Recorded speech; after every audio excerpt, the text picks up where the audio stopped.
Episode of the Everblack Podcast is brought to you by Deathwish, Hotrods and Kustoms.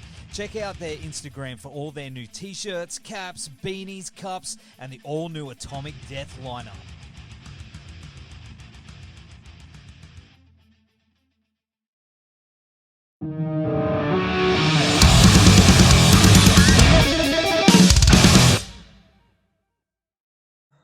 I really want to know if I can change the woman who speaks there when she says recording in progress. I want it to be an angry Irish man. Always. Anyway, dude, look, as we were just saying, finally coming to Australia after a few abortive attempts. I know a couple of you guys were out here and the tour got cancelled. So how did we finally make this one happen? Oh, you tell me. I know. John from your touring company is pretty damn good, but I mean, it must have been a lot of money lost over the course of the last couple of years with the amount of aborted tours that have gone on, not just with yourselves but everyone else. And you can still feel when we are out playing. You can still feel at some places people are still not really comfortable going out. So you can see, even if they sell a lot of tickets, people don't show up sometimes. Really? They are still, and it's different. In Sweden, it's not that of a problem. People are gathering. I know. But, we noticed when we played in like Germany and such, there are people dropping out. Still. Really? So, wow. What we've noticed here in Australia, and I've been to quite a number of gigs now, and yes, I did pick up the dreaded COVID at one in particular, but you know, these things happen. But what I have noticed, particularly with the international shows that have been coming, they've been almost all selling out. You know, I think there's a great hunger. I mean, we are pretty isolated, as you know, down here, and there seems to be, for the moment at least, a real hunger for people just to get the hell out of the house and see some music. And that's our feel to it. We are so hungry to go out and play. But I noticed here, both in Sweden and in Europe, because there's such a big amount of artists playing, not only rock, obviously. So all bands at once are out playing. So you can see shows like every day almost. And maybe that's also why people don't show up to one specific shows, because they've been to one yesterday and going to one It's a bit day. much, particularly when you get a bit older and all the grey hair and stuff. That's a school night. I've got to work. I've got a kid. I've got things to do. As much as you'd love to, but the body's not able. But maybe as you say, because you are more isolated, maybe it's different for you. To a degree, I suppose. We are also very, coming to Australia is a big deal for any band. I mean, generally you only do an East Coast run, and if that, it's only generally Brisbane, Sydney and Melbourne, maybe Adelaide if they're lucky. So you're coming a heck of a long way to play a few shows in a country that you've never actually played before. How does the logistics of that work for a band like Crazy Lixx, who, and certainly nothing on you guys, but it's not as if it's a Metallica show where, you're going to fill a stadium or anything like that. How do you guys enable yourselves to get out here? Yeah, well, that's the tough part. And I guess, especially for a band in our size, because we know we have a good number of audience spread around the world. But it's hard. It's like when people say, "Oh, come to America." Yeah, well, America is quite a big continent and country. A lot of people too. Yeah, and they say, "Hey, come to Louisville." Yeah, okay. I can't really book a show there just because one people is telling me it should be crowded. I don't know. So it has to be a discussion with a good promoter. In this case, Silverback. Yep. Which we know we got his contact because he's been working with a few friends, like Hardcore Superstar, etc. And they told us like he's really good, he's serious, and he does this. He wants to make it good, and he wants to build an audience so you can come back again. Yeah, and that's what I've noticed. First time, one of the early times Hardcore Superstar came out, they're huge in Europe, but no one really knew them here. And every successive time, they've gotten bigger and bigger, and they're coming out again soon as well. But John has been fantastic for bringing out bands such as yourselves who don't necessarily have a huge profile, but there's still a lot of people who are keen on seeing you. Yeah, so and I think the audience as well learns to know the promoters in such way. Maybe people know, Silverback, for an example, is booking this show. They don't book shit. Maybe I should go and find some new bands, you know? Totally.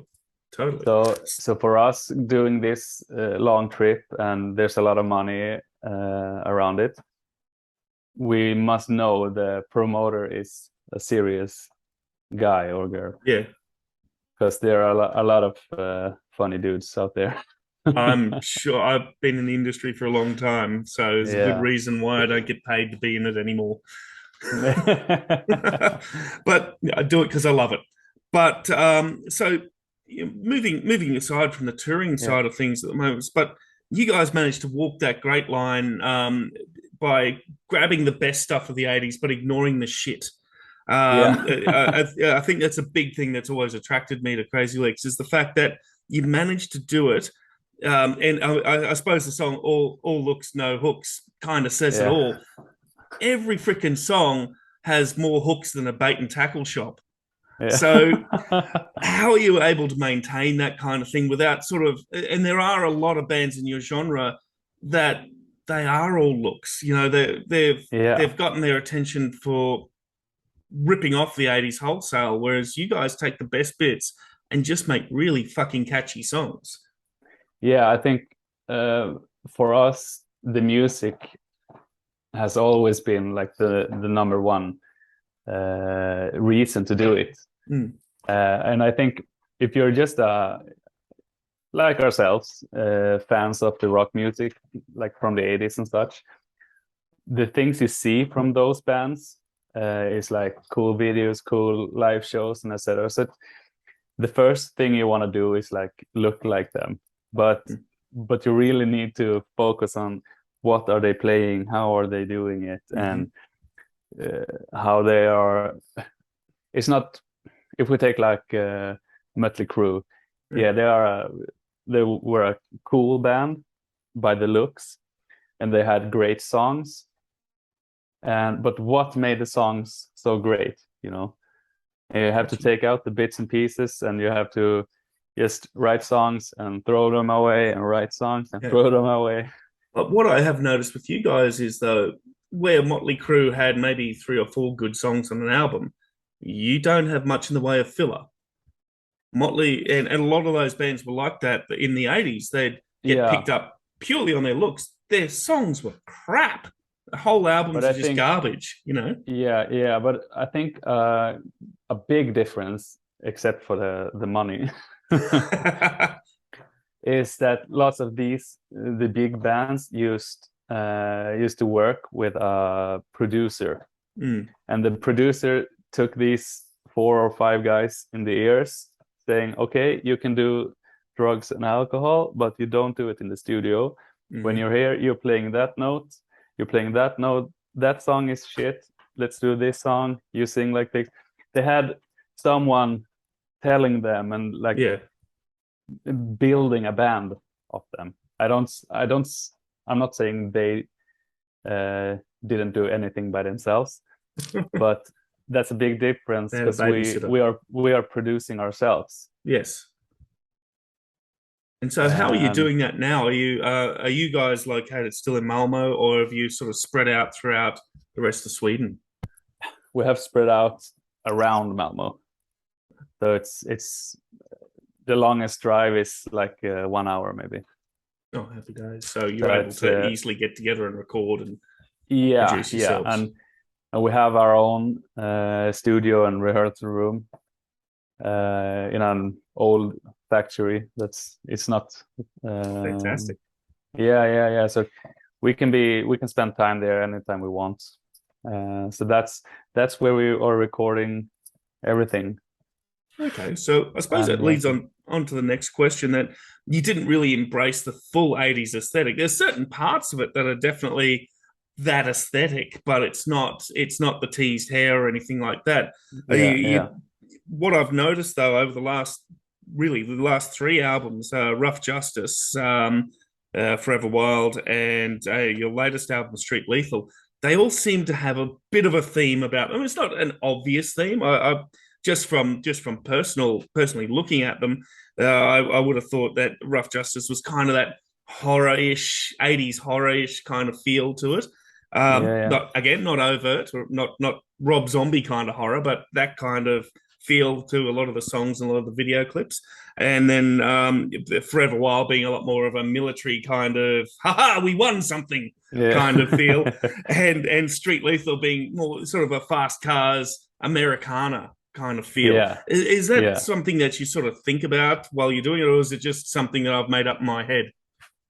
No, you're spot on actually, and which feels good, because then we have been successful in showing it, you know. Because it often starts out we have to make a new album, okay, and both me and Danny Rexon are have a very graphical view, and we want good aesthetics, like a nice album cover. We need to make good looking merchandise, and I want to have like a thread to it all, so it's not just a album and a t-shirt with a logo, you know. So we want to have like the whole concept, I suppose, and then that would help with your business like too. And for like Street Leathal, we've all been like we're taking a lot of inspiration from 80s movies, like 80s and also 90s, of course, like Karate Kid and stuff like that, Big Trouble in Little China and such, and which is it's fun now that Cobra Kai has been such a big hit on Netflix, because we see people who haven't seen like Karate Kid loving Cobra Kai, you know. So that was just a lucky shot, because we have already been like being inspired by these American, Japanese karate culture thing. So we tend to find something we like and build the album from that. So often it's like 2 or 3 songs that have very much of that theme, and the other songs are have the theme but not as much, you know. So it's not completely just one story, but bits and pieces. So it really seems to be something that's sort of taken hold since you in particular have joined the band back in around 2012. Yeah, I think so. And especially when I joined the band, we did the self-titled album. I think it was out in 2014. And that album, I think it's a great album, because it has great songs, but I don't see the thread in it. I don't think they are connected in that way. So it feels to me when I listen to it more like a best of. It's collection. Like this song, like a collection. So when we were supposed to do Rough Justice with also two new guitarists, Jens and Chrissy. That's right. Yeah. We had been doing these songs for the Friday 13th game, and they kind of set the theme to the album, because we had like X-Triple-I and Killer and those, and then we're like, okay, this is a cool concept, you know. Then it was easy to reach out and, okay, this song doesn't fit, let's put it aside. And some of those songs maybe ended up on Forever Wild or even Street Leathal, you know. So that's kind of how we do it. Oh, very cool. So what? Pardon me, just recovering from a cold. It's been horrible. Yeah. I have a daughter who gifted me her cold, which was just wonderful. Thanks, honey. Love you very much. They tend to do that. Yeah, disease bags, little disease bags. Love them, totally. But disease bags. So what I was going to say is, you know, in my opinion, you guys are probably one of the most underrated bands kicking around at the moment, and have been kicking around for 20 years. Well, it has been 20 years that the band's been a band. But in the past couple of years, I've really noticed that there has been a lot more attention going your way. You know, your profile seems to have gone up substantially in the last few years, really ever since Rough Justice. And are you seeing that personally from the band, or has it sort of been more of a bit more of a straight line than what I'm thinking it might have been? No, I can agree that Rough Justice was like a turntable for us. We have always known that New Religion, which is the band's second album, has always been the favorite album for a lot of people. So we have like these 21 Till I Die and Blame It On Love and such on that album. Those are the 80s. And we're always playing them live and such. And wherever we go, people want to hear New Religion. So we wanted to top that when doing Rough Justice. And one funny thing is when we played in Japan in 2019, I think, the year before the pandemic, because that was the first time, and we have always had a pretty large album sales numbers in Japan. Japan has been like as much as the rest of the world. But we've never managed to go there. So when we finally did, we had like 2 almost sold out shows, and we obviously like, New Religion is like the favorite album, so let's play a lot of songs from that. And during those songs, the audience was like, yeah, this is good. And when we're playing like Rough Justice, they were like crazy. So most of the guys there, they just love the new era, so to speak. So that was a miscalculation from us, because we thought like, no, how should we know? Yeah, exactly.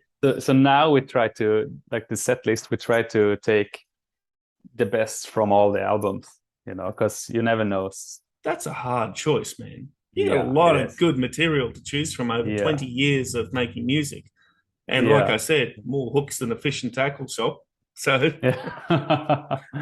so look, like everyone else, you know, COVID's really knocked around the business, particularly our entertainment business. I mean, you guys all seem like you've got lives outside of the band and everything like that, and the band doesn't. Correct me if I'm wrong. I don't know whether the band is able to pay all of your bills, so you've got things going on. But how has it impacted Crazy Lixx over the past 3 years, where, I mean, you couldn't do anything? No, it was clearly a weird time for everyone.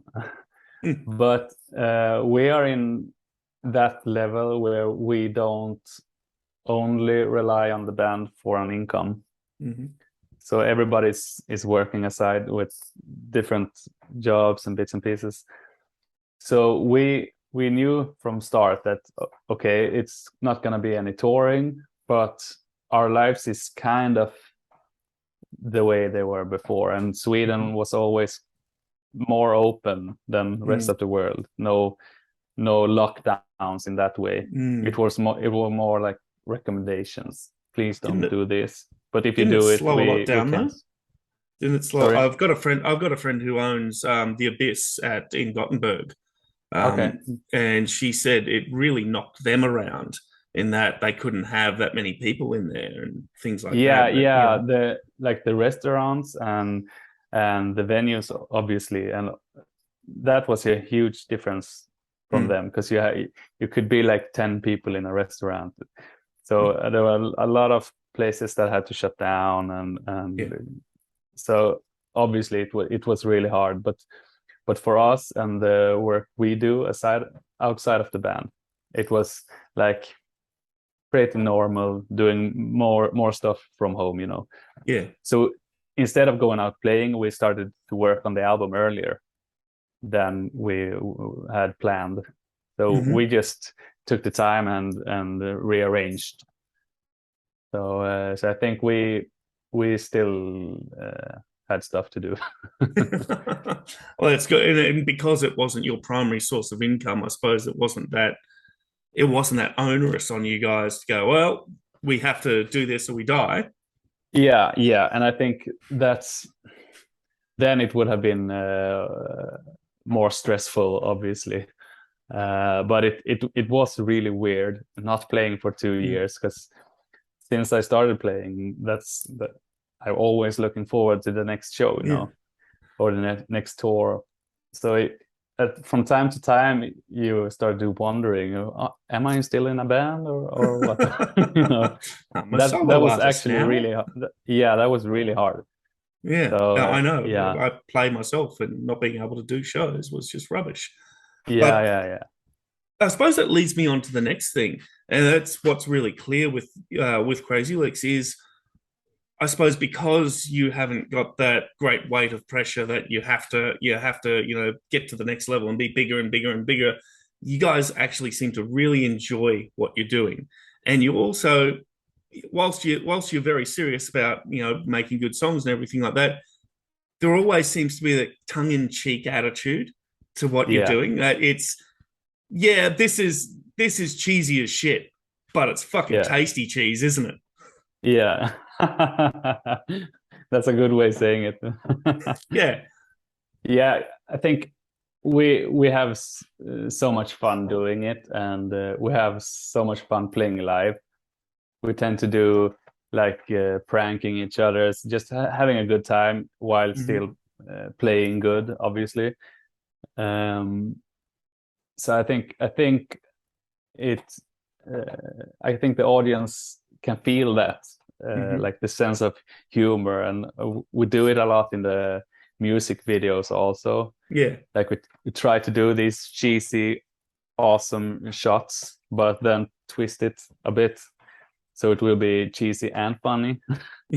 but not in a too much of a comedy way, like we're a fun band, if you understand what I mean. You're not Steel Panther, but you're also not Slayer. Yeah, somewhere in between. Yeah, absolutely. And I suppose finally, because we are running out of time, and could go on for a while, but look, it's hard now.